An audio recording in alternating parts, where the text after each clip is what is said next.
À l'école internationale de boulangerie, on apprend un métier passion, mais aussi un métier physique et surtout un métier de précision. On va prendre la pâte, hein.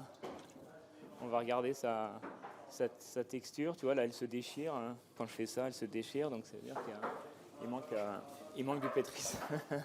Ces apprentis ont tout plaqué pour apprendre la boulangerie biologique au levain dans cette école du sud de la France, au milieu des collines.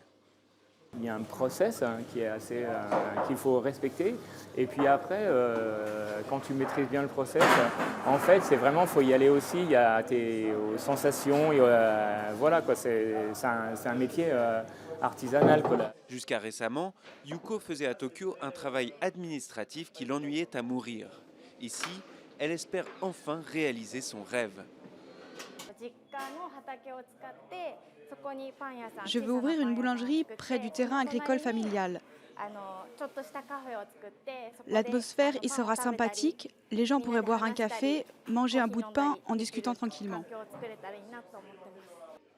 Mais la boulange, ça se mérite. Il faut trimer, respecter les délais, gérer de grosses commandes dans l'urgence et tenir ses comptes méticuleusement. Beaucoup de gens qui se reconvertissent dans le métier pensent arriver en boulangerie dans un métier relativement tranquille, relativement sain, porteur de valeur, etc. Et notre job à l'école est effectivement d'essayer de garder cette part de rêve en fait, dans le projet des gens, puisque c'est un moteur en fait, le rêve, c'est un moteur qui va les faire changer de vie, aller vers ce métier passion d'une certaine manière.